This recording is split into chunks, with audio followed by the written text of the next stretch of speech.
राज्यसभा चुनाव के लिए कांग्रेस पार्टी ने राजस्थान से नीरज डांगी पर एक बार फिर से भरोसा जताया है। उन्होंने आज अपना नामांकन भी दाखिल कर दिया है। नीरज जी हमारे साथ हैं।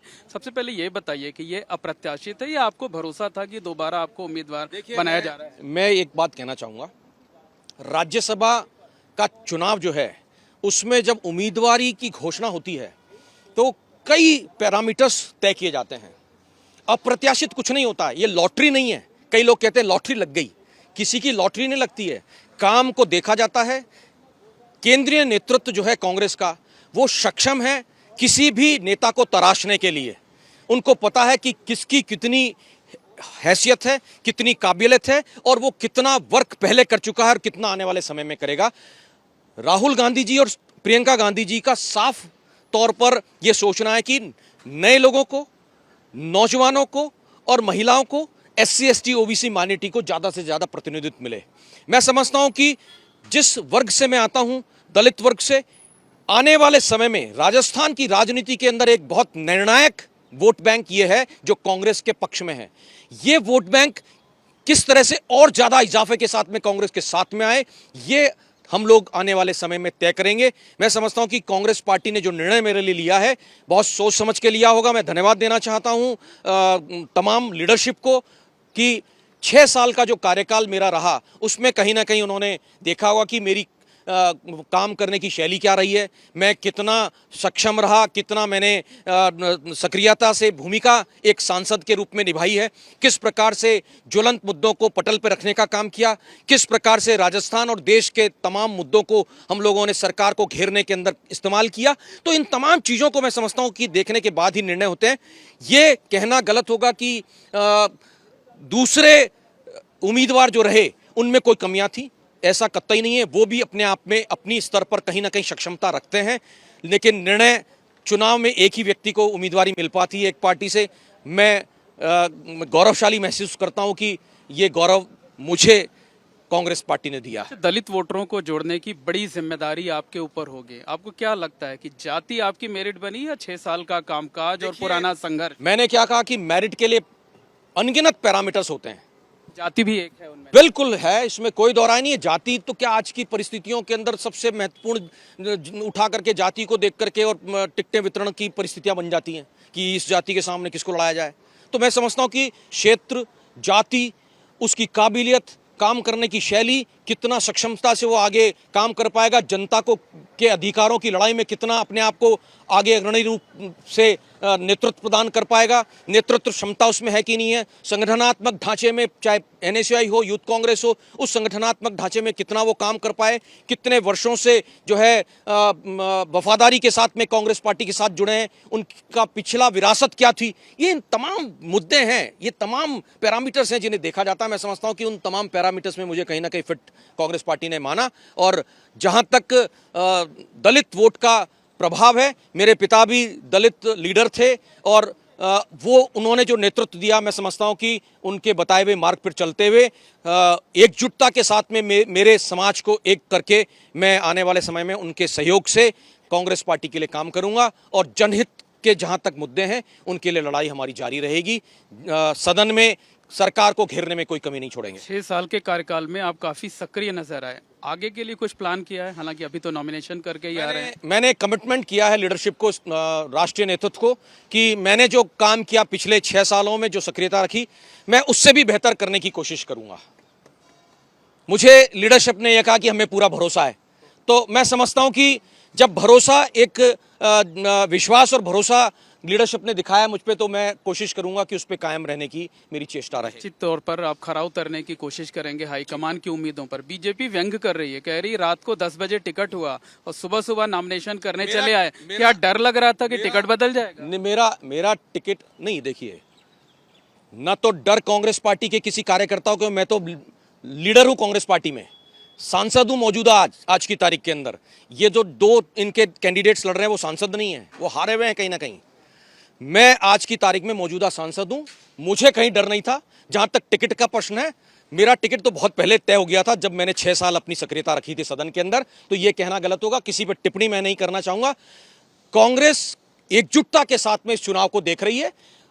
जब नॉमिनेशन भरा जाता है, हम हिंदू संस्कृति के लोग हैं, तमाम चीज़ों को देखते हैं, एस्ट्रोलॉजी को देखते हैं, मुहूर्त को देखते हैं, तो मेरा मुहूर्त आज का था और इस मुहूर्त के साथ मैं भारतीय जनता पार्टी को धराशायी करूंगा। एक आखिरी सवाल ये है कि संख्या बल के हिसाब से बीजेपी के 2 और आप निर्वाचित हो जाएंगे। उम्मीद इस बात की है कि भारतीय जनता पार्टी किसी निर्दलीय को आगे करके अपना बचा हुआ समर्थन दे करके वोटिंग की नौबत ला सकती है। पिछले चुनाव में भी ये हुआ था। देखिए, भारतीय जनता पार्टी की परिपाटी है, वो लोग किस मकसद के साथ क्या करते हैं ये जनता जान चुकी है। उनका मकसद होता है तोड़फोड़, कि कैसे किसी चुनाव को खराब किया जाए। इस चुनाव को भी अगर वो खराब करना चाहेंगे तो कैंडिडेट उतारेंगे, उसके लिए हम तैयार हैं। क्रॉस वोटिंग तो नहीं? किसी भी तरह की क्रॉस वोटिंग की कोई गुंजाइश नहीं है। कांग्रेस के पास इनफ मेजॉरिटी है, इनफ नंबर है, ये नंबर गेम है। 51 नंबर्स का क्लियर मैंडेट है इसमें, और मैं समझता हूं कि भारतीय जनता पार्टी के पास भी 2 जीतने के हिसाब से ही उनके पास नंबर है। तीसरे की अगर वो उम्मीद करते हैं तो उनको मुंह की खानी पड़ेगी। सचिन पायलट जी नॉमिनेशन में नहीं आए, इसको लेकर सवाल पायलट साहब का पूरा समर्थन मुझे है, उनका पूरा आशीर्वाद मुझे उम्मीदवारी में भी मिला, और उनसे चर्चा जो हुई है, किसी कार्यक्रम में व्यस्तता रही, अचानक से रात को ही हमने डिसाइड किया कि सवेरे नॉमिनेशन रहेगा, क्योंकि कल का दिन मुझे थोड़ा ठीक नहीं लगा, जिसे कहते हैं कि मुहूर्त के हिसाब से। तो मैंने यही निर्णय लिया कि सभी कांग्रेस के लीडर्स से चर्चा करने के बाद कि हम आज ही नॉमिनेशन भरेंगे।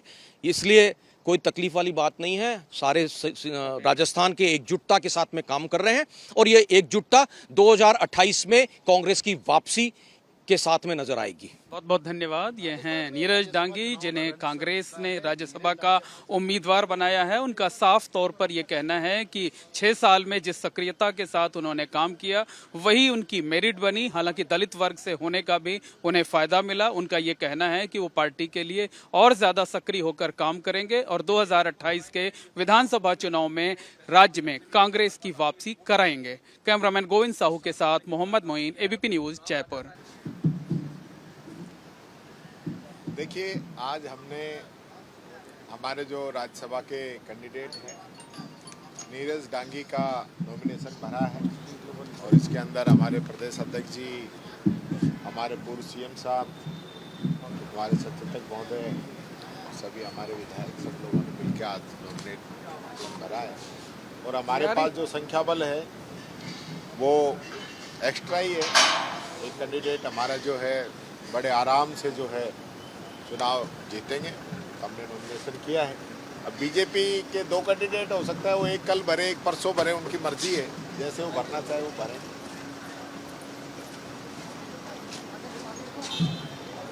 आज विश्व पर्यावरण दिवस भी है, उस पर मैं कहना चाहूँगा सबसे अहम बात ये है कि एक तरफ आप देखेंगे ग्लोबल वार्मिंग का जो खतरा जो है लगातार बढ़ता जा रहा है, और हमारा देश जो है इससे अछूता नहीं है। और आज भी विश्व के अगर सबसे गर्म शहर कहीं हैं तो हमारे यहाँ पे हैं, विश्व के पोल्यूटेड शहर हैं तो वो हमारे यहाँ हैं। और इन सब के बावजूद ये लोग जो है अंडमान निकोबार के अंदर पूरे पेड़ों का काटने का प्लान इनका चल रहा है। छत्तीसगढ़, झारखंड, उड़ीसा, राजस्थान, बारां, झालावाड़ के अंदर भी ये लोग इस प्रकार के प्रोजेक्ट लेके आ रहे हैं।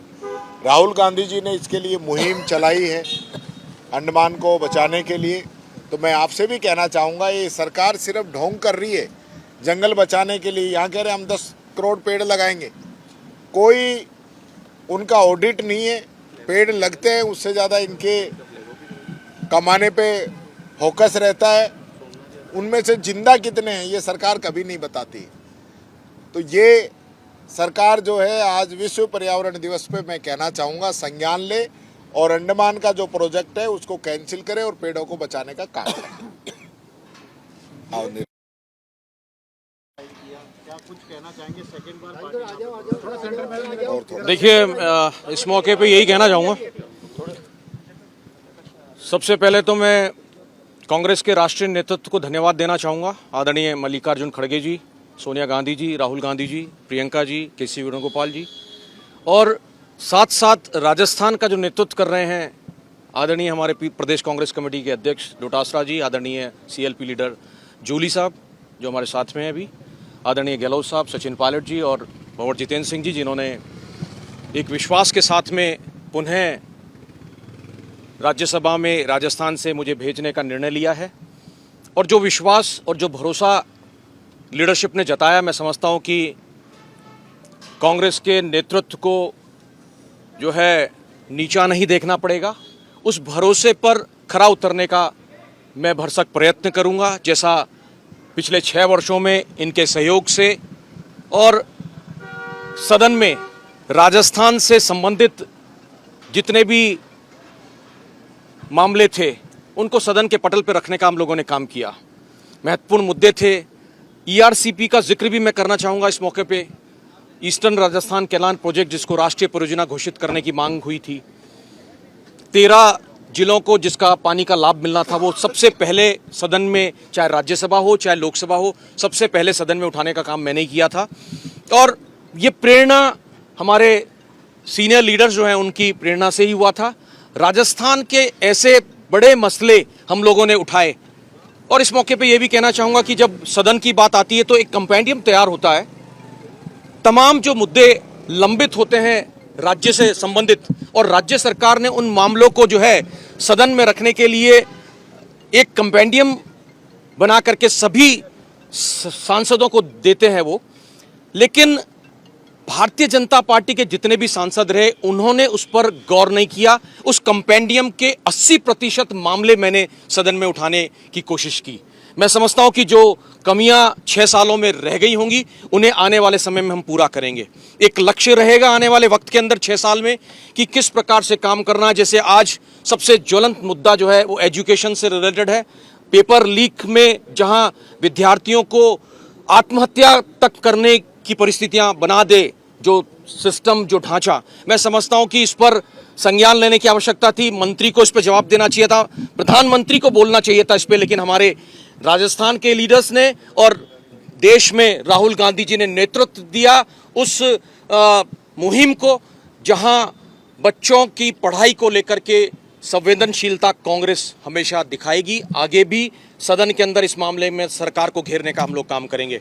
राजस्थान के अंदर आने वाले 6 सालों के अंदर मैं समझता हूं कि जो मुझे मौका मिला है, राजस्थान के तमाम विकास के मामले हम लोग उठाने की कोशिश करेंगे। सदन में कहीं भी जो है कांग्रेस कमजोर नजर नहीं आएगी। पूरा जो है वहां पर एलओपी हमारे खड़गे जी, सोनिया गांधी जी राजस्थान से हमारे सांसद हैं राज्यसभा की, वो खुद स्वयं हर मुद्दे पर, जैसा कि अभी जूली साहब ने बताया कि इकोलॉजिकल प्रॉब्लम को लेकर के ग्रेट निकोबार प्रोजेक्ट के तहत किस प्रकार से जंगलों को खत्म किया जा रहा है, तो ये सबसे पहली मुहिम इस पे किसी ने छेड़ी थी तो वो सोनिया गांधी जी थी, जिन्होंने एक आर्टिकल लिखा था और उस पर जो है प्रधानमंत्री को संज्ञान में लाने की कार्रवाई उन्होंने की थी। उसके बाद राहुल गांधी जी ने विजिट की वहां की, कार निकोबार की, और तमाम चीजें जो है प्रेस के माध्यम से भी, आप लोगों के माध्यम से भी जो है जनता के सामने आई थी। तो इस प्रकार से जहां जहां पर भी जो है भारतीय जनता पार्टी की केंद्र की सरकार कोई गलत फैसले लेगी तो उनके गलत फैसलों को चैलेंज के साथ में सदन में जो है साक्ष्यों और तथ्यों के आधार पर, सत्यता के आधार पर रखने का हम लोग काम करेंगे। नीरज जी, अभी आपका चुना जाना लगभग तय है। अगर कोई निर्दलीय प्रत्याशी आता है, वोटिंग की स्थिति होती है, तो कांग्रेस के साथियों को इंटैक्ट रख पाएंगे क्या? क्या स्थिति? देखिए, पहले तो मैं कहना चाहूंगा, आप ही के प्रश्न को आगे बढ़ाऊंगा कि ये परिस्थितियां पैदा करने का काम भारतीय जनता पार्टी कर सकती, कांग्रेस नहीं करेगी। पहली बात, ये पहले भी उन्होंने किया था 2020 में, और एकजुटता के साथ में तमाम 125 विधायकों का समर्थन कांग्रेस को उस समय था, टोटल कांग्रेस सहित जो समर्थन दल थे उनका। मैं समझता हूं कि 125 के 125 वोट हम लोगों को मिले थे उस समय। इन्होंने भरसक प्रयत्न किया तोड़फोड़ का, जो राजनीति और जो परिपाटी भारतीय जनता पार्टी की चल रही है, आप देख रहे हैं कि सरकारों को गिराने का काम, लोकतंत्र की हत्या करने का काम, और किस प्रकार से अभी देवाशीष सामंत, जिनका अभी हाल ही के अंदर नॉमिनेशन, कल ही इन्होंने उम्मीदवारी भारतीय जनता पार्टी ने उनको दी है, बीजेडी के सांसद को तोड़ करके उसे विड्रॉ करवा करके उसका इस्तीफा लेकर के, और भारतीय जनता पार्टी ने बीजेडी से उसको भारतीय जनता पार्टी ने उम्मीदवार बना दिया। और ये पहला मौका नहीं है, इसी तरह बीजेडी के पहले एक उम्मीदवार और थे, उनको भी इसी तरह से किया था उन्होंने। ये तोड़फोड़ की जो कार्रवाई है वो भारतीय जनता पार्टी करेगी, और अगर कैंडिडेट भी नया कोई आएगा, चौथा उम्मीदवार, तो उन्हीं की तरफ से आएगा। हमारा जो विधायकों का नेतृत्व है वो मजबूत नेतृत्व है और इनके नेतृत्व में मैं समझता हूं कि सारे विधायक एकजुटता के साथ के अंदर जो है 67 कांग्रेस के विधायक हैं और 4 हमारे समर्थित विधायक हैं। 71 वोटों का हमारा एक तरफा वोट होगा। मैं समझता हूं किसी तरह का कोई संशय चुनाव को लेकर के नहीं है। देखिए उस पर जो है मैं समझता हूं कि मुझसे बेहतर जूली साहब टिप्पणी कर पाएंगे। मेरा टिप्पणी उस पर करना भी उचित नहीं होगा, लेकिन 51 का संख्या बल है वो कांग्रेस से ही पूर्ण हो रहा है, इसलिए मैं समझता हूं किसी तरह की कोई परेशानी वाली बात है नहीं। चलिए, ट्राइबल और कौन सी पार्टियां आपके साथ है इसमें, बीटीपी कांग्रेस के अलावा? देखिए अभी तो सभी लोग साथ हैं, ऐसी कोई बात नहीं है।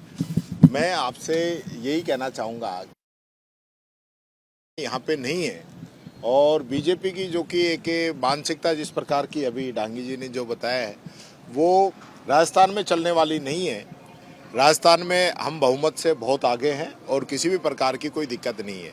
मैं ये ज़रूर कहना चाहूँगा कि नीट का जो एग्ज़ाम हुआ और पेपर लीक हुआ, अभी एक बच्ची ने और जो है इसके अंदर सुसाइड कर लिया है। सरकार जो है इस पे ध्यान नहीं दे रही है और अभी तक शिक्षा मंत्री का इस्तीफा नहीं हुआ है, और सीबीएसई के 98 लाख बच्चों का भी भविष्य इन लोगों ने खराब कर दिया। उनका जो रिजल्ट आया है ऑन स्क्रीन मार्किंग, जो नया सिस्टम इन लोगों ने शुरू किया और जिस कंपनी को ठेका दिया वो भी तेलंगाना के अंदर ब्लैक लिस्ट हो चुकी है, उसको ठेका दिया है। तो ये एक लगभग पिछले 7 सालों में देखें तो सबसे हल्का रिजल्ट जो है अब की बार आया, लगभग 3.5% कम हुआ है। तो एजुकेशन यहाँ राजस्थान में भी आप देखोगे तो लगभग 5 लाख बच्चे इसके अंदर ड्रॉप आउट हो गए। तो पूरा एजुकेशन सिस्टम का भी इन लोगों ने भट्ठा बैठा दिया, ये बात कहना चाहूँगा।